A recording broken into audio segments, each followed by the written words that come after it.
मारूफ scholar engineer Mohammad Ali Mirza से मिलने जेहलम पहुंचे।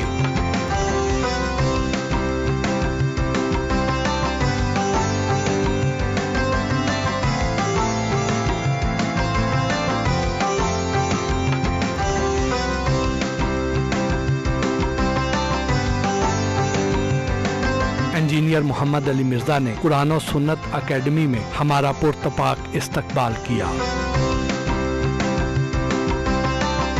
इंजीनियर मोहम्मद अली मिर्जा से गुफ्तगू हुई। अस्सलाम वालेकुम अली भाई। वालेकुम अस्सलाम व रहमतुल्लाहि व बरकातुहू। कैसे हैं आप? अल्हम्दुलिल्लाह अला कुल्ली हाल। लोग तो नाम के साथ मौलाना, मुफ्ती या अल्लामा लिखते हैं, जबकि आप अपने नाम के साथ इंजीनियर लिखते हैं, इसकी क्या वजह? मैकेनिकल इंजीनियरिंग मैंने की हुई है अल्हम्दुलिल्लाह, और मैं इसी का अहल हूँ कि अपने साथ उस डिग्री की वजह से इंजीनियर लिखूँ। वैसे जो पाकिस्तान के अंदर मुफ्ती या उलमा की डिग्रीज जो लेते हैं ना प्रॉपर मदारिस से, वो अथराइज होते हैं अपने साथ इस तरह के अलकाबात लिखने के। तो एक तो ये रीज़न है मैं ऑफिशियली उस तरीके से क्वालिफाइड नहीं हूँ कि मैं वो डिग्रियाँ अपने साथ मंसूब करूँ।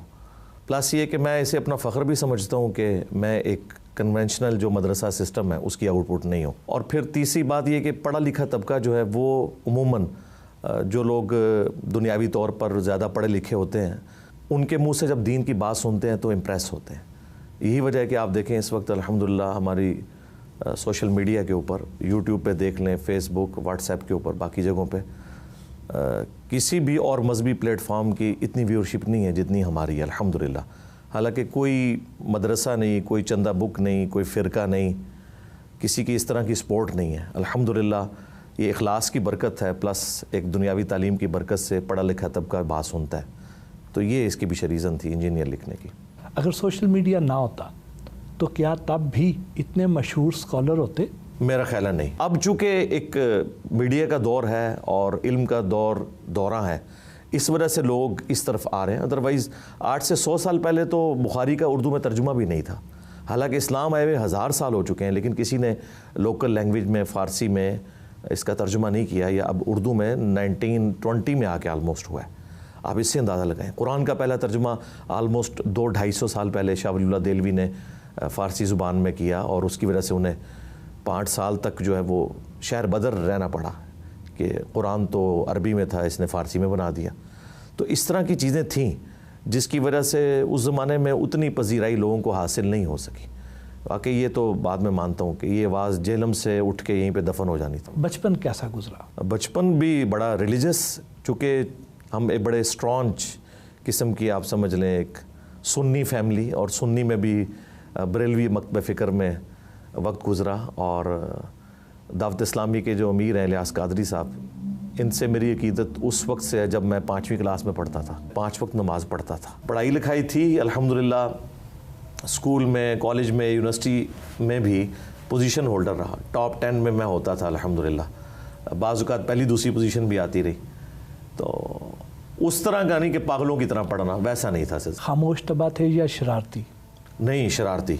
मेरी हरकतों से नहीं आप लोगों को नजर आता। हाँ, अपने फैमिली के अंदर मैं यानी खामोश था भाई। तालीम का सिलसिला कहाँ तक जारी रहा? तालीम मैंने मैकेनिकल इंजीनियरिंग की यूएटी टेक्सला से। वहाँ पे फिर अल्हम्दुलिल्लाह अच्छा वक्त गुजरा। 2000 जून में मैं डिग्री करके फ़ारिग हुआ, और फिर उसके बाद मेरी पहली जॉब जो है वो एटॉमिक एनर्जी के एक इदारे में हुई, नेस्कॉम के अंदर। और फिर अल्हम्दुलिल्लाह वो पहली और आखिरी नौकरी थी। वो कौन सा ऐसा वाक़या था जो इस टर्निंग पॉइंट का बायस बना? टर्निंग पॉइंट मेरी ज़िंदगी में एक वाक़या ये बना कि मेरी ऑफिस के एक कोलीग हैं, वो भी इंजीनियर हैं। उन्होंने नई नई दाढ़ी रखी। मुझे कहा कि आप ना मुझे कोई ऐसी बुक्स ला के दें कि जिन्हें मैं स्टडी करूं, क्योंकि अब लोग मुझसे मसाइल पूछेंगे। तो उन्होंने उस वक्त मुझे, ये 2007 के आलमोस्ट एंड की बात है, 2007 के, और मैं सारी किताबें मुख्तलिफ़ किस्म की जो अपने मकतब फ़िक्र की थी वो ला के उनको दी। लेकिन अफसोस की बात है उसमें कुरान, बुखारी और मुस्लिम नहीं था, उलमा की लिखी हुई सारी किताबें थी। खैर, उसमें उन्होंने एक इबारत ऐसी पढ़ी जो किसी ऐसी शख्सियत से ताल्लुक़ रखती थी जो एक मकतब फ़िक्र की एक पायनियर पर्सनैलिटी, जिनसे मेरी बड़ी वालिहाना अकीदत थी। उन्होंने वो इबारत पढ़ के मुझे कहा कि अच्छा मुझे बताओ अगर कोई ऐसा कहे। मैंने कहा अगर कोई ऐसा कहता है तो वो तो आलिम दीन कहलाने के हकदार नहीं है। नबी इस्लाम के बारे में कोई ऐसी गुफ्तगू थी। तो उसने कहा ये तुम्हारे बुज़ुर्गों ने लिखा हुआ है। वो पहला शौक था मुझे जो लगा कि यार इतने बड़े बड़े लोग भी गलतियां कर सकते हैं। उसके बाद फिर मुझे ना सोचने का मौका मिला कि यार हमने किसी एक को नहीं देखना। फिर बाई चांस उसी साल एंड पे बलूचिस्तान हम किसी एक अपने डिफेंस के काम के सिलसिले में गए और कराची डिफेंस में हमारी रिहाइश थी और वहाँ पे वॉकिंग डिस्टेंस के ऊपर थोड़ा 15-20 मिनट की वॉक के ऊपर मस्जिद थी। वहाँ मैं नमाज़ पढ़ने गया। वो डॉक्टर सरार साहब की मस्जिद थी जहाँ उन्होंने बयानुल कुरान 1998 में कुरान की तफसीर रिकॉर्ड करवाई थी। तो फिर मैं जब बेसमेंट में गया तो मैंने देखा डॉक्टर सरार साहब की सीडीज़ रखी हुई थी, उनकी बुक्स। तो हम तो उनसे कोई इतनी अच्छी अकीदत नहीं रखते। तो मैंने कहा अच्छा, इसने वहाँ पे एक सीडी थी कुरान और इकबाल। मैंने इस लिए से ली कि शायद डॉक्टर सरार ने डॉक्टर इकबाल के ऊपर क्रिटिसिज्म किया होगा। लेकिन जब वो मैंने सीडी सुनी ना तो मुझे अंदाज़ा हुआ कुरान की इंपॉर्टेंस का, डॉक्टर इकबाल की ज़िंदगी में कैसे चेंज आई और डॉक्टर इकबाल की वजह से डॉक्टर सरार साहब की ज़िंदगी में कैसे चेंज आई। उसके बाद फिर मैंने प्री डिटरमिनेंट रिजल्ट्स के बगैर कुरान को तर्जुमे से पढ़ना शुरू किया और फिर डॉक्टर सरार साहब से भी मेरी मुलाकात हुई। ये आप समझ लें 2 वाक़यात हैं एक जो टर्निंग पॉइंट बने। ये सब ना मैं वाबी ना मैं बाबी, मैं हूँ मुस्लिम इल्मी किताबी, ये नारा लगाने के पीछे क्या मुहर्रिकात थे? इसके पीछे एक ही मुहर्रिक था, चूँकि सब कॉन्टिनेंट में जो कोई इल्मी बात करता है ना तो उसे एक अदबी गाली के तौर पे वहाबी कहना शुरू कर देते हैं। और ये लफ्ज़ काफ़ी बदनाम है। हमें ख़ुद भी नफ़रत थी, चूँकि जिस मकतब फ़िक्र में मैंने आँख खोली है, आप समझ लें कि किसी को काफिर कह देने से भी बुरी बात थी उसे वहाबी कहा जाए। तो मुझे डर था जब मैं किताब व सुन्नत की बात करूँगा ना तो ये बात होगी और वो होना शुरू हो गई। तो इससे पहले कि ये बात मेरे बारे में मशहूर होती, मैंने खुद ही ऐलान बरात कर दिया कि ना मैं वहाबी। अच्छा, बाबी का लफ्ज़ मैंने इसलिए डिवाइस किया कि कुरान में सूरह निसा में अल्लाह ताला ने फरमाया कि अल्लाह ताला बुराई के साथ जिक्र किसी का पसंद नहीं करता सवाए उसके जिस पे जुल्म हुआ। वो अगर कोई वावेला करे तो अल्लाह ताला उसे एक्सेप्ट करता है कि ठीक है उस पर जुल्म हुआ है तो वो तो आगे से बोलेगा। और सूरह शूरा में आया कि बुराई का बदला उतने लेवल की बुराई है, आप कर सकते हो। कोई एक थप्पड़ मारता है तो आप दूसरा थप्पड़ उसे भी एक ही थप्पड़ मार सकते हो। तो चूंकि इन्होंने मेरे लिए एक लफ्ज़ डिवाइस किया वहाबी, तो मैंने इसके अगेंस्ट बाबी, यानी तुम अपने बाबों के पैरोकार हो। तो अब ये वर्ड मुकम्मल हो गया। अभी तक तो वहाबी चल रहा था, ये बाबी की टर्म मैंने डिवाइस की आके सब कॉन्टिनेंट में। तो फिर मैंने कहा कि बाबी तुम हो और जो किताब सुन्नत की बात करे तुम उसे वहाबी कहते हो, तो ना मैं वहाबी ना मैं बाबी, बस मैं इतना ही कहता था। फिर किसी भाई ने यहाँ राब्ता किया, उसने कहा जी इसको शेर को मुकम्मल करें, मैं हूँ मुस्लिम इल्मी किताबी, ताकि ये कंप्लीट हो जाए। तो फिर मैंने कहा कि मैं हूँ मुस्लिम इल्मी किताबी, यानी इल्मी किताबी को फ़िरके का नाम नहीं, यानी हम बुकिश मुसलमान जिसे हम कहते हैं ना इंग्लिश में, बुकिश। क्या वजह है कि हमारे यहाँ जो दुनियावी तालीम हासिल करता है वो अगर स्कॉलर बन जाए तो लोग उसको एक्सेप्ट नहीं करते हैं, और अगर कोई मजहबी रहनुमा कारोबार करे तो उसे मायूब समझा जाता है? इसकी वजह जहालत है जी। जो ऑलरेडी वहाँ बैठे हुए लोग हैं ना, उनकी सारी चौधराहट लगती है स्टेक के ऊपर, वो फिर मुख्तलिफ तरीके से करते हैं। और ये सेम एटीट्यूड अंबिया कराम के साथ भी हुआ है। आप देखें सूरह हूद पढ़ लें, सूरतुल राह पढ़ लें, जब कभी भी किसी नबी ने दावत की ना तो कुरान में आया कि उस कौम के सरदार खड़े हो गए। अब सरदार क्यों खड़े होते थे? अवाम तो गरीब तो कबूल करते थे, सरदार इसलिए खड़े होते थे, वो ये समझते थे हम जिस तरह अवाम का इस्तेसाल कर रहे हैं ना और हम लीडरशिप हैं, ये हमसे लीडरशिप आके छीन रहा है। और ये इस किस्म का लीडर है कि सिर्फ इससे लोग डरेंगे नहीं बल्कि इससे दिली अकीदत भी रखेंगे, क्योंकि ये प्रॉफिट भी है इनका। तो इसलिए आया कि हमेशा कौम के सरदार खड़े हुए, क्योंकि उन्हें नज़र आता था कि हमारी चौधराहट तो गई। तो यही हर जगह आपको नज़र आएगा। हालांकि ये इस तरह होना नहीं चाहिए, लेकिन ये अलमिया कि ऐसा होता है। लेकिन अब जबकि दुनिया पढ़ लिख गई है ना, तो अब लोग इन चीज़ों से वैसे काफ़ी हद तक मैंने देखा है कि आज़ाद हो चुके। बाज़ लोग आप पर ये इल्ज़ाम लगाते हैं कि आपकी शोहरत की वजह को फ़ॉरेन फंडिंग है या कोई मखसूस लॉबी आपके पीछे, आप क्या कहते हैं? मखसूस लॉबी तो कोई नहीं है। अगर कोई है लॉबी तो अल्लाह ताला की सपोर्ट है, उसके फ़रिश्तों की सपोर्ट है। वह अय्यदनाहु बिरूहिल कुदुस, अल्लाह ताला की हमेशा सुन्नत रही है कि वो फ़रिश्तों के ज़रिए अपने बंदों की मदद फरमाता है। तो अगर कोई समझता है इस तरह की लॉबिंग है तो उसे मेरा माजी नहीं पता। मैंने 15 साल से ज़्यादा डिफेंस ऑर्गेनाइजेशन में जॉब की है, नेस्कॉम में, एनडीसी में। वहाँ हमारी यानी जॉब से पहले भी सिक्योरिटी क्लियरेंस होती है, जॉब के दौरान भी सिक्योरिटी क्लियरेंस होती है। और ये तो मुझे अपने इस दावत की मसरूफियात की वजह से एज ए लास्ट रिज़ॉर्ट मुझे ये रिटायरमेंट लेनी पड़ी। और अब तक मेरा ताल्लुक़ है, मैं उस यानी एक रेड लाइन को तो क्रॉस नहीं कर सकता। तो बाकी उलमा दीन का या मजहबी स्कॉलर्स का मुझे नहीं पता कि वो अंडर ऑब्जर्वेशन उस तरह के हैं या नहीं, लेकिन मैं तो हूँ और मेरी दोस्ती यारियाँ भी सारी उन्हीं इदारों के अंदर है, तो मैं एक खुली हुई किताब हूँ। और दूसरा, अगर ये कोई फंडिंग होती ना तो कहीं पर नज़र आ जाती लोगों के, तो फिर स्कैंडल बाहर आ जाते हैं ना, हमारी कोई चीज़ सामने नहीं आई। और तीसरी जो सबसे बड़ी बात है कि मुझे ज़्यादा से ज़्यादा कोई फ़ंड कितना कर लेगा। जिस बंदे के सिर्फ एक चैनल की व्यूअरशिप 10 से लेके 15 मिलियन हो महीने के अंदर, और वो 50 से 60 लाख रुपया पाकिस्तान का घर बैठे कमा सकता हो, और उसने वीडियो एड्स के साथ अपना चैनल मोनेटाइज ना किया हुआ हो, तो उसे ये कहना कि वो कोई फंडिंग का भूखा होगा, ज़रूरत नहीं है। तो ये इतराज़ात, तो ये यहूदी एजेंट, किसी को कादियानी कह देना, किसी को गद्दार वतन कह देना, ये तो अदबी गालियाँ हैं, इसे एंजॉय करना चाहिए।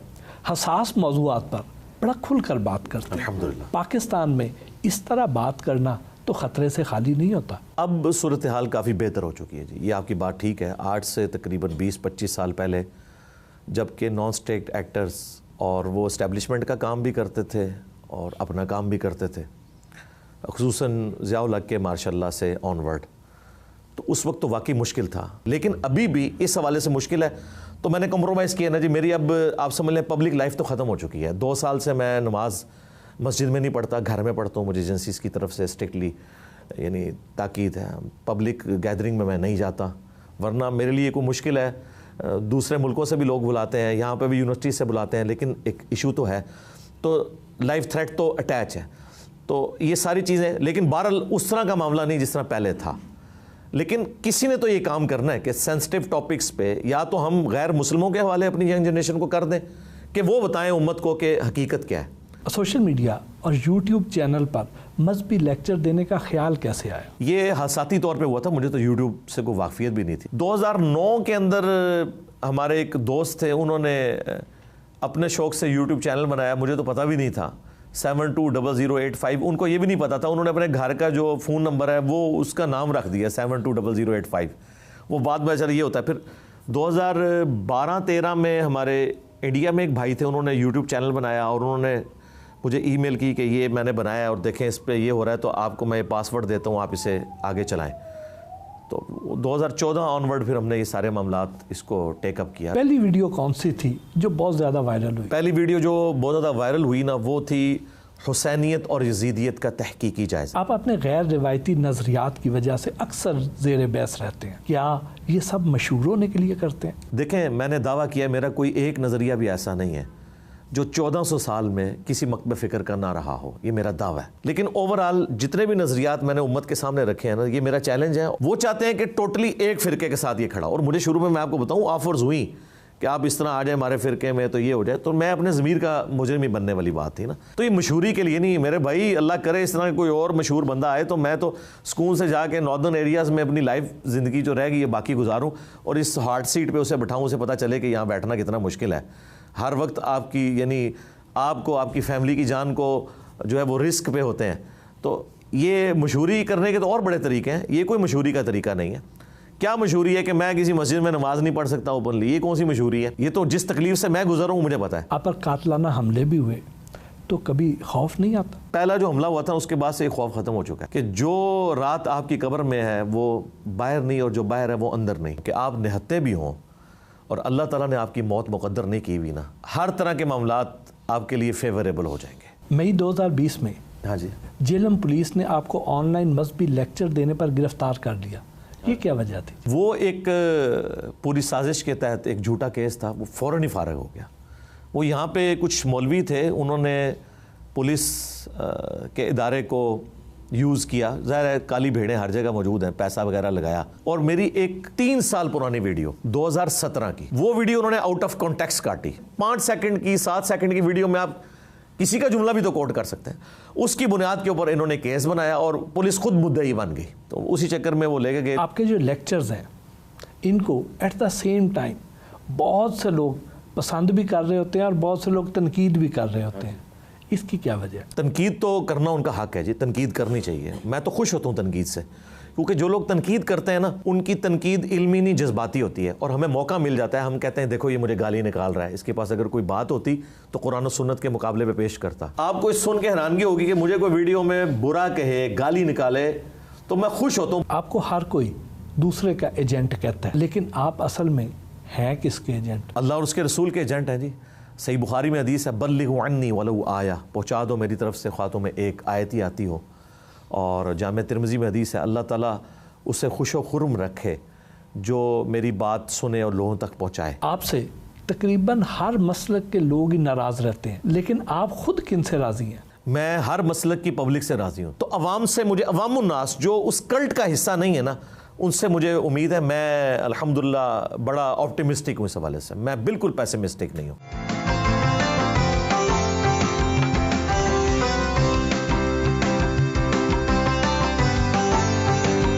ज़ोहर की नमाज अदा की।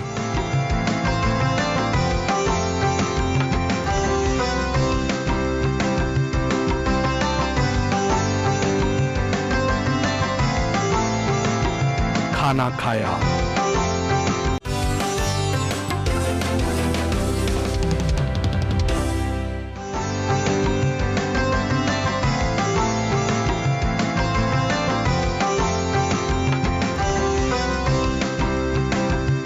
आप खुद किस आलम दीन को फॉलो करते हैं? फॉलो तो हम करेंगे कुरान और सुन्नत के दलाइल को, और मुझे कोई आर महसूस नहीं होती किसी भी टॉपिक के ऊपर। जब भी मैंने कोई पॉइंट ऑफ व्यू देना होता है तो मैं मुख्तलिफ मकातब फ़िक्र के जो बड़े उलमा हैं, सबसे पहले तो उनकी बुक्स पढ़ता हूँ। बाकी अगर आपके शौक़ के साथ तो वीडियोस अगर मैं देखता हूँ तो मौलाना इसहाक़ साहब की रहिमहुल्लाह ताला, जावेद अहमद गामदी साहब, डॉक्टर जाकिर नाइक, और सबसे ज़्यादा जिसको मैंने सुना है वो डॉक्टर इसरार साहब हैं रहिमहुल्लाह ताला। आप बाबों के इतने खिलाफ क्यों हैं? लोग तो कहते हैं कि आप बुज़ुर्गों का तमस्खुर उड़ाते हैं। लोग उड़वाते हैं बुज़ुर्गों का तमस्खुर, मैं तो नहीं उड़ाता। मैं जब कभी भी बुज़ुर्गों की तरफ मंसूब झूठी कहानियों का जिक्र करता हूँ तो मैं उसमें बार बार कहता हूँ कि मैं 1000 टन हुस्न ज़न रखता हूँ कि ये उन्होंने नहीं कहा होगा। तो मैं उनकी तरफ जो झूठी स्टोरियाँ मशहूर हैं ना, अब देखें शेख अब्दुल कादिर जिलानी रहमतुल्लाह अलैह बरेलवी देवबंदी अहले हदीस तीनों के नज़दीक काबिल एहतराम पर्सनैलिटी हैं, लेकिन जब आप उनकी तरफ ये वाक़या मंसूब कर देंगे कि उनका एक मुरीद था जो उनको वज़ू करवाया करता था, एक दिन उसने वो लोटे की टूटी जो है ना वो किबला रुख नहीं रखी, तो उन्होंने गुस्से से अपने मुरीद को देखा तो वो जल के राख हो गया, और फिर उन्होंने लोटे की तरफ देखा, उसकी टूटी सीधी हो गई। अब इस तरह के वाक़यात का जब हम तमस्खुर उड़ाते हैं तो बेसिकली हम कहते हैं कि यार ये अब बुज़ुर्गों का मजाक खुद उड़वा रहे हैं, बुज़ुर्ग ऐसे नहीं थे। तो हमें बाबों से इख्तलाफ ऐसा सच नहीं है, बाबियों से है। आप पर लोग ये भी इल्ज़ाम लगाते हैं कि आपने मजहबी तालीम किसी दरसगाह से हासिल नहीं की है, तो उसकी वजह से आप दीन की उस तरह सही तशरीह नहीं कर सकते। मेरा तो फ़ख्र है कि मैंने किसी भी दरसगाह से तालीम हासिल नहीं की, वरना उस दरसगाह के साथ मंसूब लोग तो मुझे थोड़ा बहुत एक्सेप्ट करते, बाकी तो सारे कहते ये उनका एजेंट है और हमारे लोगों में घुस के वर्गला के लोगों को उस तरफ लेके जा रहा है। अल्लाह का शुक्र है कि ये तो हमारा तुरा इम्तियाज़ है। असल में वो बातें बिल्कुल दुरुस्त हैं, इन्हें पता है, और इनके मकतब फ़िक्र को एक्सपोज कर देती हैं, यानी हर मकतब फ़िक्र ये समझता है।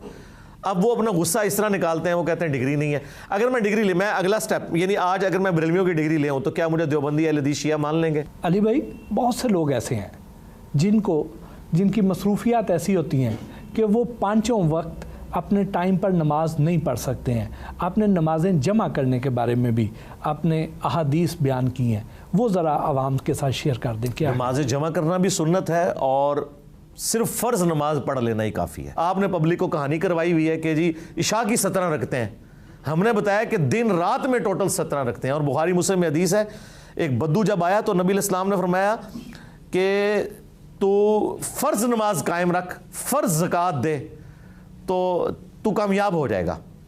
जब उसने सवाल पूछा तो उसने कहा या रसूल अल्लाह, मैं अब इसमें ना कोई ऐड करूंगा ना माइनस करूंगा, मैं सिर्फ फ़र्ज ही पढ़ूंगा, ज़कात भी सिर्फ फ़र्ज दूंगा, नफली कोई सदकात नहीं करूंगा। जब वापस मुड़ा तो नबी इस्लाम ने कहा कि किसी ने अगर कोई जन्नती शख्स देखना है तो इसको देख लो। और एक हदीस बुखारी मुस्लिम की उसमें अल्फाज हैं कि अगर ये इस बात पर कायम रहा तो कामयाब हो जाएगा। ठीक है, इन्होंने तो सिर्फ इशा की 17 रखते बताई हैं। तो जब हम कहते हैं नहीं यार टोटल 17 हैं, 2 फजर 4 ज़ोहर 4 असर 3 मगरिब 4 इशा, ये पढ़ लें, ये ऑब्लिगेटरी हैं, बाकी आपकी सुन्नत मौक़दा है, वितर है, वो आपकी मर्ज़ी है, आपने पढ़नी है, अच्छी बात है, हम तो पढ़ते हैं, लेकिन इसको ऑब्लिगेशन तो ना आप लोगों के ऊपर बताएं। इस तरह नमाज जमा भी हो सकती हैं, हर बंदे को अल्लाह ने एक जैसी सिचुएशन नहीं दी। सही मुस्लिम में ऊपर तले 10 अहादीस हैं कि नबी अलैहि सलाम ने बग़ैर खौफ के, बग़ैर बारिश के, बग़ैर सफ़र के मदीना शरीफ में ज़ोर असर जमा की और मगरिब और इशा भी इकट्ठी पढ़ी। तो वो ताबी पूछते हैं इब्न अब्बास से कि हुज़ूर ने ऐसा क्यों किया? उन्होंने कहा ताकि उम्मत के लिए आसानी हो जाए और तंगी बाकी ना रहे। इसके ऊपर बुखारी और मुस्लिम की अहादीस गवाह हैं। आपने मुफ्ती तारिक मसूद को मुनाजरे का चैलेंज दिया, लेकिन जब वो जेलम पहुंचे तो आप उनसे मिले ही नहीं, ये क्या वजह हुई? मैंने आज तक कभी किसी को मुनाजरे का चैलेंज नहीं दिया। जहाँ तक मुफ्ती तारिक मसूद साहब का सवाल है, हमने उन्हें कोई चैलेंज दे के इस तरीके से ज़बरदस्ती कोई मुनाजरे के लिए नहीं बुलाया। उन्होंने इस ख्वाहिश का इजहार किया था कि मैं इंजीनियर साहब से मिलना चाहता हूँ। तो हमारे एक मशहूर यूट्यूबर है नादिर अली भाई, वो चूँकि इधर आ चुके थे, तो उन्होंने मुझसे रब्ता किया। मैंने कहा, पहले तो मैं इनकार करता रहा काफ़ी अर्सा, मैंने कहा यार मैं अब उलमा से मिलना कम कर दिया। मैं उनका नहीं जी मिलना चाहते हैं। मैंने कहा ठीक है, फिर उनको ले आए आप। वो कहते हैं मैं भी साथ आऊँगा। फिर मैंने वीडियो में भी ऑफिशियली कहा कि आप आएँ और हमारे आने का फ़ायदा हो। जब दो मुख्तलिफ स्कूल ऑफ थाट से ताल्लुक़ रखने वाले लोग इल्मी तौर पे बैठते हैं तो एक दूसरे से चीज़ें डिस्कस करें। तो मैंने कहा ये हम बुनियादी चीज़ें एक दूसरे के बारे में डिस्कस करेंगे जो अक़ायद से मुताल्लिक़ है। अब ज़ाहिर है कि मुझे पता है कि वो मैंने एक ऐसी बात की थी जो उनके लिए मुश्किल थी उसको डिफेंड करना। तो वो उसके बाद आए शाएँ करते रहे। फिर कुछ अरसे के बाद बग़ैर ऐलान के आए। तो जब मिलने के लिए आ रहे हैं तो बताएं, और ना नादिर अली भाई को बता के आए। तो वो इस तरीके से आए और वो दिन ऐसा नहीं था कि मैं मिलता, वो मंगल का दिन था, मैं तो इतवार वाले दिन, और फिर आए भी इतवार वाले दिन। अगर इतवार वाले दिन आगे ये करते ना और इस तरह होता तो मैं कहता जी आ जाए, मैं इधर ही बैठा हुआ हूँ। क्योंकि ज़ाहिर मेरी मूवमेंट अनडिक्लेयर्ड है, मेरे 2 घर हैं, एक इस्लामाबाद एक जेलम, मुझे सिक्योरिटी इश्यूज़ है इस वजह से। तो बहरहाल वो ये हुआ और उसकी वजह से नहीं, बाकी तो जब वो चाहें। अब तो इंशाअल्लाह ताला मैंने उनको दावत दी है कि जब भी आप पंजाब आएँ तो मुलाकात करेंगे इंशाअल्लाह। बहैसियत कौम हम अब तक किसी एक नुक्ते पर मुत्तहिद क्यों नहीं हो सके? उसकी वजह है कि ये कौम बनी नहीं है जी, ये हुजूम ही बन के रह गई है। और मैं समझता हूँ शुरू में ही एक मसला जो मिस हैंडल हो गया ना, एक समझ लें उम्मत पे जो पाकिस्तानी कौम पे उफ्तार टूटी, वो बानी पाकिस्तान मोहम्मद अली जिन्ना रहमहुल्लाह की बहुत जल्द मौत जो आपके सामने है। यानी पहले मार्शल लॉ लग गया, फिर डेमोक्रेटिक वैल्यूज़ नहीं आई हैं, वो जो हमारी आसमा जहांगीर साहिबा कहा करती थी। अब मेरे जैसा एक मजहबी बंदा, मैं कहता हूँ जी हज़ारों मर्दों से दिलेर वो औरत थी। तो वो कहती थी कि आप हर तीसरे दिन एक पौधा उखाड़ें और कहें ये फिर जवान क्यों नहीं हो रहा। जब हर तीसरे दिन आप डेमोक्रेटिक गवर्नमेंट्स को ख़त्म कर दें, फिर उसका एंड रिज़ल्ट ये होगा कि यहाँ पे डेमोक्रेटिक वैल्यूज़ नहीं आएंगी। जिस यूरोप और अमेरिका की हम मिसालें देते हैं वो हमसे ज़्यादा लड़ा करते थे। तो आप जिस चीज़ को भी डीप डिग करेंगे ना, तो डेमोक्रेटिक वैल्यूज़ का ख़त्म होना इस मुल्क से, ये असल रीज़न है जी, बाकी सब इसके बच्चे हैं। पाकिस्तान में एक तरफ मजहबी इंतहा पसंदी बढ़ती जा रही है और दूसरी तरफ लिबरलिज़म भी तेज़ी से फैल रहा है, ये क्या वजह है? लिबरलिज़म फैलने की वजह भी हमारा मजहबी तबका ही है। मैं तो मुजरिम इन्हीं को समझता हूँ। जब ये मज़हब को इस तरह परवर्टेड करके लोगों के सामने पेश करेंगे और उसकी ऐसी गलत पिक्चर पेश करेंगे कि कोई शख्स एक स्टिकर फाड़ देता है जिसे उसका मतलब भी नहीं पता और आप उस बंदे के टुकड़े टुकड़े कर देते हैं और पूरी दुनिया के अंदर क्या इमेज गया, परवर्टेड नेचर जिस मजहबी तबके की हो चुकी है, इसका आप समझ लें रिएक्शन है ये हमारा जो लिबरलिज़म है। ये दूसरी तरफ ये होगा जब आप मज़हब को इस तरीके से ठोंसेंगे लोगों के अंदर और मज़हब की गलत इंटरप्रिटेशन करके और लोगों से उनका जीने का हक छीनेंगे, तो ज़ाहिर है कि दूसरी तरफ लिबरल लोग तो पैदा होंगे, वो कहेंगे यार ये क्या दीन इन्होंने बना लिया हुआ है। ठीक है, अब सबको राइट दें। मैं कहता हूँ हर बंदे को राइट होना चाहिए। तो ये जो ज़बरदस्ती का जो इस्लाम घुसेड़ा गया है ना हमारी मजहबी जमातों की तरफ से और मजहबी लोगों की तरफ से, और वो इस्लाम जो इस्लाम के साथ ताल्लुक़ भी नहीं रखता था, इनकी ज़ाती ख्वाहिशात का नाम था, इसके रिएक्शन में लिबरलिज़म फैली है। लेकिन हमारे इस प्लेटफॉर्म ने इसके आगे बंद बांध दिया। हमने लोगों को बताया है, देखें नूर मुकद्दम का केस हुआ है, मैंने किसी आलम दीन को उसे कंडेम करते हुए नहीं सुना। ये तो ज़रूर सुना है, आपके साफ़ी बरादरी में भी कितने लोग हैं जो यानी वीलॉग्स बना के कह रहे हैं वो तो औरत इस किरदार की मालिक थी और ये थी वो थी। यार ये चीज़ डिस्कस हो रही है इस वक्त। मैंने सपोर्ट किया, जब कोर्ट का फैसला आया मैंने उसे सपोर्ट किया। हर इशू के ऊपर आप जहाँ पे भी कोई या लिबरल्स बोल रहे होते हैं जिन्हें आप कभी खूनी लिबरल्स कह देते हैं, मैं बोलता हूँ कि यार ये इंसानियत की बात करो। जिस मज़हब में इंसानियत नहीं वो तो मज़हब ही नहीं है ना जी। क्या पाकिस्तान में ख़वातीन को वो हकूक़ दिए जा रहे हैं जो इस्लाम ने बताए? बिल्कुल नहीं दिए जा रहे जी, मजहबी लोग भी नहीं दे रहे। देखें पंजाब में तो शायद ही कहीं आपको सुनने को मिले कि औरत को विरासत में हिस्सा मिलता हो। विरासत इतनी क्रिटिकल चीज़ थी कि अल्लाह ने इसे हदीसों में नहीं छोड़ा, कुरान में सूरह निसा में बयान किया। यहाँ पे क्या होता है कि कोई भी औरत अपने बाप के मरने के बाद अपने भाइयों से जायदाद नहीं मांग सकती, विरासत में हिस्सा नहीं मांग सकती। इसके अलावा जो पाकिस्तान का सबसे बड़ा मसला सास और बहू का रिलेशनशिप एक बहुत बड़ी मुसीबत है। इसमें ही पूरी ज़िंदगी लोग उलझे रहते हैं और वो शादी करके जब औरत को लेके आते हैं वो समझते हैं कि अब मेरी बहनें तो चली गई हैं, अब ये एक नई मुलाजमा मैंने अपनी माँ को रख के दिया। हालांकि इस्लाम में सास और बहू का कॉन्सेप्ट ही कोई नहीं है। आपको इस पर ना कोई आयत मिलेगी ना हदीस मिलेगी, जो कुछ मिलेगा माँ बाप के हुकूक है। इस्लाम में तो है शादी के बाद फैमिली लादा हो जाएगी। ये तो हमारे अब लिविंग स्टैंडर्ड बढ़ गए ना, जिसकी वजह से जॉइंट फैमिली सिस्टम है। इस्लाम में जॉइंट फैमिली सिस्टम नहीं है। फैमिली इस्लाम में मियाँ बीवी और बच्चे हैं। माँ बाप का हक आपने पूरा करना है, लेकिन बीवी के ज़रिए नहीं, आपने खुद करना है। फिर तेज़ाब फेंकने के वाक़यात और फिर जो गैरत के नाम के ऊपर कत्ल और उसे इस्लाम का नाम देना, मैं ये कोर्ट मैरिज के बिल्कुल ख़िलाफ़ हूँ। मैं कहता हूँ इस तरह की मैरिजेज़ नहीं होनी चाहिए, लेकिन इस्लाम ने इस चीज़ से भी मना किया है कि ज़बरदस्ती आप किसी को किसी के साथ ब्याह दें। इसमें भी बैलेंस होना चाहिए। ये औरत मार्च जब हुआ था तो मैं उस पर भी बोला था, उधर जो प्ले कार्ड्स उठाए गए, कुछ तो उठाए गए थे, कुछ एडोब फोटोशॉप में उनको बदनाम करने के लिए किया गया था। तरीके पे सारे बात कर रहे हैं, लेकिन वो जिस के लिए खड़ी हो रही हैं उसके लिए किसी ने नहीं खड़ा होना। क्या इस्तेसाल इस मुआशरे में नहीं हो रहा? क्या मर्दों के लिए 4 शादियां ज़रूरी हैं? 4 शादियाँ तो बहुत बड़ी आजमाइश है जी किसी मर्द के लिए। इस्लाम तो कहता है शादी एक करनी है आपने, सूरह निसा में लिखा हुआ है। और ये बात मर्दों को बुरी लगती है, अक्सर मैं करता हूँ। कुरान में वाज़ेह है कि वो जो 4 शादियाँ भी हैं ना, वो भी फिर एक लंबी एक तकरीर हो जाएगी।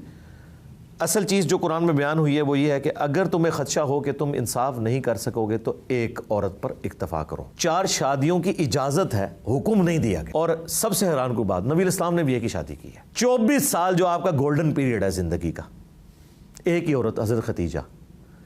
नबी इस्लाम की ये जो बाकी शादियाँ ना, ये आपकी ज़िंदगी के आखिरी 8-10 साल में, और उसके पीछे भी पूरी एक रिलीजियस हिकमत थी, वरना आपने अपनी पूरी ज़िंदगी एक औरत के साथ गुजारी है। जहेज़ और महंगी शादियों के बायस ज़्यादातर लड़कियां घरों में बैठी रह जाती हैं, उनकी शादियां नहीं हो पाती हैं। इन मसाइल का हल क्या है? इन मसाइल का हल जी हुकूमत के पास है। इंडिविजुअली तो कोई इस तरह कर नहीं सकता, क्योंकि जिनके पास ज़्यादा पैसा है वो कहते हैं कि हमारा शरई हक है कि हम अपनी बेटी को गिफ्ट दें, और हकीकत बात है। उस तरह के जहेज़ के तो मैं भी खिलाफ नहीं हूँ। यानी अगर मैं अपने बेटे को नया मोटर बाइक निकलवा के दे सकता हूँ 3 या 4 लाख रुपए का, तो अपनी बेटी को जब मैं उसकी शादी कर रहा हूँ तो मेरी ख्वाहिश नहीं मैं उसे 3-4 लाख रुपया दे दूँ कि वो अच्छा फर्नीचर डलवा ले। इसमें कौन कदगन लगा सकता है? ये जो कहते हैं जहेज़ लानत है, ये कैटेगोरिकल जुमला नहीं बोलना चाहिए। जहेज़ की डिमांड करना लानत है। ये जहेज़ जो लफ्ज़ बोला जा रहा है कि कोई बाप अपनी बेटी को गिफ्ट दे देता है, तो उसका राइट है वो दे। पाकिस्तान में सूद के निज़ाम के बारे में क्या कहेंगे? मैं समझता हूँ इस वक्त पाकिस्तान का जो इस्लामिक बैंकिंग का निज़ाम है, ये पूरी दुनिया के लिए एक रोल मॉडल के तौर पर है। चंद एक चीज़ें जो ओवरकम हो जाएंगी, जिस पर ओवरऑल ये बैंकिंग का निज़ाम बेहतरी की तरफ जा रहा है। बल्कि अभी तो एक बहुत बड़ा बैंक जो ख़त्म होकर इस्लामिक बैंक में कन्वर्ट हो गया है, सिर्फ इस वजह से कि लोग इस्लामिक बैंक में पैसा रखवा रहे हैं। अभी भी 70% ज़्यादा लोग पैसा बैंक में नहीं रखवाते। उसमें से मेन वजह सूद है। थोड़ी सी एफर्ट पुट करें, मनी अगेंस्ट गुड्स वाला निज़ाम करते हैं। अब देख लें इसराइल जिसे हम सब गालियां दे रहे होते हैं, वहाँ पे मनी अगेंस्ट गुड्स है, इस्लामिक बैंकिंग है। मनी अगेंस्ट मनी नहीं है, क्योंकि वो तौरात में लिखा हुआ है कि आप जेंटाइल से तो सूद ले सकते हैं, लेकिन आपस में एक दूसरे से नहीं ले सकते। तो वो तो उसे हराम समझते हैं, तो उन्होंने कामयाब किया।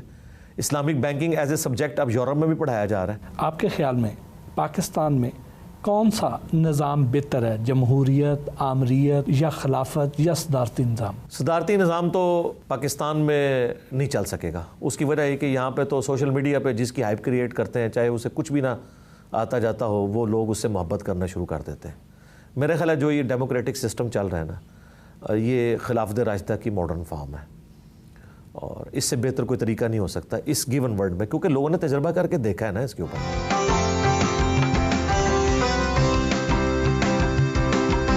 अकेडमी में आए शुरका के सवालों के जवाब दिए।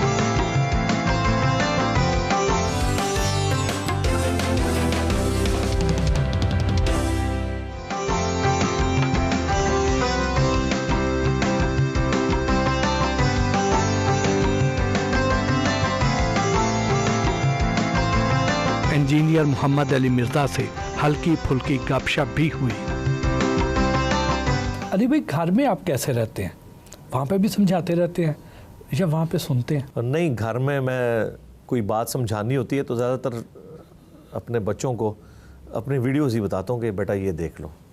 मसलन अब वो बलूगत की एज में जा रहे हैं तो मैंने उस टॉपिक पे जो वीडियो रिकॉर्ड करवाई है उसको देख लो, कोई चीज़ समझ नहीं है डिस्कशन कर लो। बाकी मैं कोई सख्त किस्म का यानी बाप नहीं हूँ, खामन तो बिल्कुल नहीं हूँ, बल्कि मैं तो अपनी वीडियोज़ में कहता हूँ कि कामयाब मर्द वो हैं जो रन मुरीद हों, यानी इस हवाले से कि वो औरतों को ड्यू रिस्पेक्ट दें ह्यूमन डिग्निटी में। लाइफस्टाइल कैसा है आपका? लाइफस्टाइल तो मेरा बिल्कुल सादा है शुरू से, और ये मैंने कोई अडॉप्ट नहीं किया हुआ एक्टिंग के लिए, और ना मैं इसकी किसी से भीख मांगता हूँ कि लोग मेरी तारीफ करें। मुझे मज़ा आता है इस स्टाइल के अंदर, खाना पीना भी सादा ही है। आपके हम असर तो बड़ी शाहाना लाइफ गुजारते हैं, बड़ी बड़ी लैंड क्रूज़र्स, आगे पीछे सिक्योरिटी के लोग भी, बड़े बड़े शानदार महल नुमा घर होते हैं। आपका घर कितना बड़ा है? मेरा तो घर जो है वो बमुश्किल मेरा 4 मरले के ऊपर होगा, वो भी मेरी दादी अम्मा के नाम पे है, और जो इस्लामाबाद में 7 मरले का वो मैंने किराए पे दिया है। वहाँ मैं ख्वाहिश थी कि कभी रिटायरमेंट के बाद वहाँ रहूँगा, लेकिन फिर अल्लाह ताला ने इस काम के लिए उठाया तो वो तो अब किराए पे दे के अब यहीं पे शिफ्ट हो गए। मैं 4 बच्चे हैं मेरे और हम मियाँ बीवी रहते हैं। सुकून की ज़िंदगी गुजर रही है अल्हम्दुलिल्लाह, सारी फैसिलिटीज़ मौजूद हैं जी। जिस तरह के आपको सिक्योरिटी थ्रेट्स हैं तो आप मोटर बाइक पे कैसे घूम सकते हैं? पब्लिक ट्रांसपोर्ट में कैसे आप ट्रैवल कर सकते हैं? आपके आगे पीछे तो सिक्योरिटी गार्ड चलने चाहिए, डबल केबन वीगो डाले चलने चाहिए। हाँ जी, वो डाले चलेंगे और सिक्योरिटी गार्ड चलेंगे, फिर तो मेरी जो मूवमेंट है वो डिक्लेयर्ड हो जाएगी ना। तो मैं इतने लो प्रोफाइल में रहता हूँ कि नहीं पता चलता, और अनडिक्लेयर्ड मेरी मूवमेंट होती है। तो इन लोगों ने चूँकि पब्लिक गैदरिंग्स में जाना होता है और अपना सारा शो ऑफ करना होता है, उसके लिए ये डिक्लेयर्ड होते हैं, इसलिए अपने आप को वनरेबल करते हैं। शादी पसंद से की या लव मैरिज? शादी का तो मुझे यानी शादी के 8-10 साल बाद पता चला कि शादी कितनी अहमियत की हामिल चीज़ है, लेकिन अब मैं समझता हूँ कि शादी के बगैर इंसान नामुकम्मल है जी। आप एक कटी पतंग की तरह हैं, आपकी ज़िंदगी का कोई मकसद नहीं है अगर आपकी शादी नहीं हुई। खाने में क्या शौक से खाते हैं? खाने में मेरी प्रेफरेंस होती है कि मैं रोटी खाऊं, चावल मेरी आखिरी प्रायोरिटी होते हैं, और उसमें भी मुझे पसंद सब्जी मिक्स और मूंगी मसर की दाल, इस तरह की चीज़ें। खुद भी कुकिंग करते हैं? कुकिंग जब मैं इस्लामाबाद रह रहा था तो हमारा कुक कभी छुट्टी पे होता था तो तब आजमाई कर लेते थे, लेकिन प्रोफेशनली मुझे सिर्फ दूध पत्ती बनानी आती है अच्छी, और कुछ नहीं आता बनाना। हाँ जी। फुर्सत के लम्हात में क्या करते? फुर्सत मैं अपने ऊपर रहने ही नहीं देता जी, जुनूनी हूँ मैं। जब तक के आप समझ लें कि मेरी आंखें ना बंद हो जाए, ये जब तक मेरी हालत ना हो, मैं अपने आप को मसरूफ़ रखता हूँ। यूट्यूब पर आपके लाखों फॉलोअर्स हैं और आप यूट्यूब से कमाते भी कुछ नहीं, फिर ज़रिया मुआश क्या है? यूट्यूब से हम कमा रहे हैं, लेकिन वो जेपीजीज के इमेजेस तक वो निगलिजिबल है, और वो हमारी मजबूरी है मोनेटाइजेशन उतनी करना। बाकी ज़ाहिर है चूँकि मैंने रिटायरमेंट ली है, तकरीबन 50,000 के करीब मेरी पेंशन है, और प्लस हम चूँकि एक कंबाइंड फैमिली सिस्टम में रह रहे हैं, मेरे 2 भाई इंग्लैंड होते हैं, तो वो तो मुझे बहुत अरसा पहले कह रहे थे कि आप रिटायरमेंट ले लो, फाइनेंशियली हम सपोर्ट करेंगे और दीन के काम के लिए वक्फ हो। वो मेरे माँ बाप को भी पैसे भेजते हैं, तो हमारा फैमिली का निज़ाम इस तरह मिलजुल के चल रहा है। ज़ाहिर हमने को बहुत लग्जरियस लाइफ तो नहीं गुजारनी है। आपको सुनने वालों में ख़वातीन की भी एक बहुत बड़ी तादाद है, अगर उन्हें कोई मसला दरपेश हो तो आपसे कैसे रब्ता कर सकते? मुझसे रब्ता करने की ज़रूरत नहीं, मैंने ख़वातीन से मुताल्लिक जितने सवालात हैं वो रिकॉर्ड करवा दिए हैं, प्लस रियल टाइम हमने जो लाइव सेशंस का सिलसिला शुरू किया हुआ है, उसमें जुमे वाले दिन मैं 1.5 घंटा सिर्फ हमने फीमेल स्टूडेंट्स के लिए रखा है कि वो चैट बॉक्स में आके अपना सवाल टाइप करेंगी, और वो हज़ारों सवालात रिकॉर्ड हो चुके हैं। मौसीकी पसंद करते हैं? मुझे मौसीकी से ऐसा कुछ दिलचस्पी नहीं है जो आपकी ये जो इस किस्म की बेहुदा मौसीकी है। बाकी जो इस्लामिक फ़िल्में जो बनी हुई हैं, जिस तरह उमर सीरीज़ बनाई है कतर वालों ने, उसमें जो बैकग्राउंड उन्होंने कोई 30-40 किस्म के म्यूज़िक इस्तेमाल किए हैं, वो उन्होंने तो उसमें जान भर दी है। तो मैं ओवरऑल म्यूज़िक के बारे में बड़ा ढीला मौक़िफ़ रखता हूँ। म्यूज़िक तो दूसरे नंबर पे, पहले नंबर पे चीज़ है गाना। गाने के बारे में तो बुखारी शरीफ में हदीस है, नबी इस्लाम ने शादी के मौके पे हुक्म फरमाया कि गाना होना चाहिए, और तिरमिज़ी में, इब्न माजा में हदीस है कि हलाल और हराम निकाह में गाने का फ़र्क है, जिसमें गाना हो वो निकाह हलाल है, जिसमें ना वो हराम है। असल जो इशू है वो म्यूजिकल इंस्ट्रूमेंट्स हैं, लेकिन मसला है कि उलमा ने जिस तरीके से इसे कंडेम किया ना, उससे एक आम आदमी को लगा शायद गाना भी हराम है। आजकल की फिल्मों और ड्रामों के बारे में आपकी क्या राय है? मुझे तो सख्त नापसंद। देखिए हम छोटे छोटे थे ना, 8 से 9 एक ड्रामा लगता था, अंधेरा उजाला लगता था, वारिस लगता था, और उसके अलावा इस्लामाबाद वालों ने एक ड्रामा गेस्ट हाउस के नाम से बनाया, आगोश बनाया। उन ड्रामों से मॉरल लेसन्स मिलते थे। मन चले का सौदा मास्टरपीस था अशफाक अहमद साहब का, वो तो अभी भी मैं कभी कभार लगा के देखता हूँ, मुझे तो बहुत पसंद है वो। इस तरह के जो ड्रामे थे जिनमें से कोई लोगों को मॉरल लेसन मिलता था, और आप देखते थे कि उस ज़माने में सड़कें वीरान हो जाती थी और लोग इतनी तसल्ली के साथ ये चीज़ें देखते थे। ज़िंदगी का सबसे खुशगवार और सबसे ज़्यादा अफसोसनाक लम्हा कौन सा था? मैं समझता हूँ मेरी ज़िंदगी के सबसे अच्छे दिन वो हैं जो मैंने हज के मौके पे गुजारे हैं 2007 में दिसंबर में।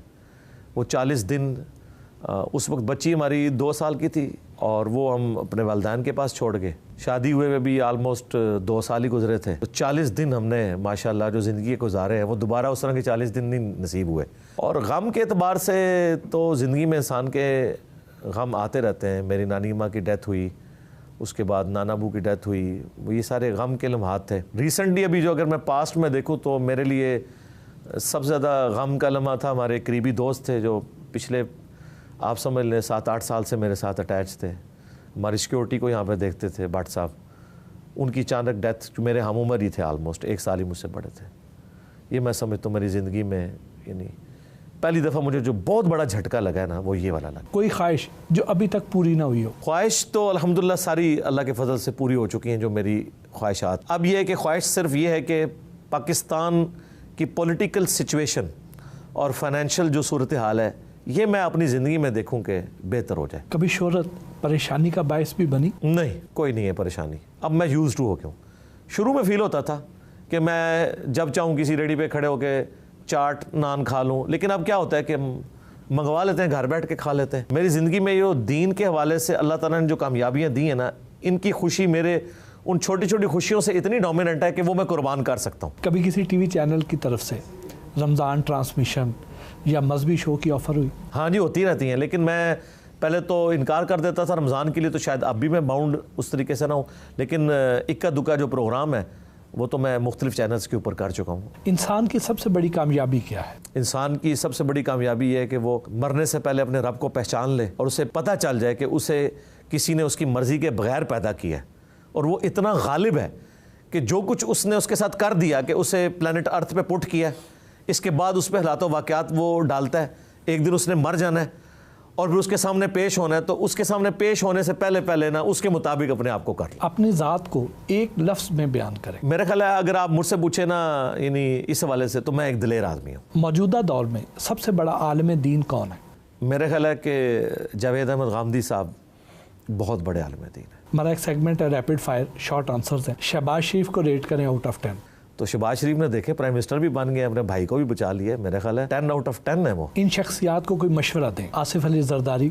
उन्हें मशवरा दूंगा कि सिंध की हालत ज़ार के ऊपर कोई रहम फरमाए। मौलाना फजलुर रहमान। फजलुर रहमान साहब से मैं कहूँगा कि आप जो मजहबी कार्ड इस हवाले से यूज़ करते हैं ना कि आप खुसूसन इमरान खान साहब को यहूदी एजेंट कहना और इस तरह ख़त्म नबूवत के हवाले से इस कार्ड को यूज़ करते हैं, ये आप लोगों के ख़िलाफ़ ना करें। मौलाना तारिक जमील। उन्हें मैं मशवरा दूंगा कि वो किसी भी पॉलिटिकल जमात का हिस्सा ना बने। मौलाना नासिर मदनी। नासिर मदनी साहब जो काम कर रहे हैं बस यही करते हैं, ठीक है, मस्जिद में ना करें, ये हॉल्स के अंदर किया करें ये सारा काम, मस्जिद में ये काम ना करें। मुफ्ती तारिक मसूद। मुफ्ती तारिक मसूद साहब से मैं सिर्फ एक ही रिक्वेस्ट करूंगा कि इख्तलाफी मौज़ूआत पे वो बात ना करें, ये उनकी कॉम्पिटेंसी नहीं है। मौलाना रज़ा साकिब मुस्तफ़ाई। साकिब रज़ा मुस्तफ़ाई साहब जो हैं डिसेंट आदमी है जी, और वो भी कभी कभार कभी गुस्से में आते हैं तो वो मुखालफिन के बारे में थोड़ा बहुत कुछ कह देते हैं, ओवरऑल तो वो ठीक चल रहे हैं। मौलाना ताहिर अशरफी। मेरा ख्याल है उन्हें पॉलिटिक्स से आज़ाद होके ना अपनी कोई जमात बनानी है तो वो बनाए, ये पार्टियों का हिस्सा ना बने। अल्लामा ताहिरुल कादरी। ताहिरुल कादरी साहब से मैं कहूँगा कि आपने जो अब कनाडा जाके अनाउंसमेंट की है कि अब मैं पॉलिटिक्स में नहीं आऊँगा, तो ये बहुत बड़ी अनाउंसमेंट है। सिराजुल हक। सिराजुल हक साहब से रिक्वेस्ट ये है कि वो अपनी जो पॉलिटिकल आपकी स्ट्रगल है इसको सोशल मीडिया के ऊपर डोमिनेट करें, बाकी उनकी पर्सनैलिटी बहुत अच्छी है, ख़ुद भी सादा ज़िंदगी है। मुफ्ती मुनीबुर रहमान वो जो इस वक्त काम कर रहे हैं वही करें, और रुयत हिलाल कमेटी की दोबारा चेयरमैन अब बनने की ज़रूरत नहीं है। साद रिजवी साहब से मैं कहूँगा कि एक आपके अंदर खूबी है कि आप उतने हार्ड लाइनर नहीं जिस तरह आपके वालिद साहब थे, लेकिन कमज़ोरी है कि जिस तरह इनके वालिद ने सादा ज़िंदगी गुजारी है, दुनिया को 3 तलाक़ें दी हुई थी, दरवेश थे, माशाल्लाह उन्होंने पूरी ज़िंदगी सादगी में गुजारी है, सबसिस्टेंस लेवल पे लाइफ गुजारी है।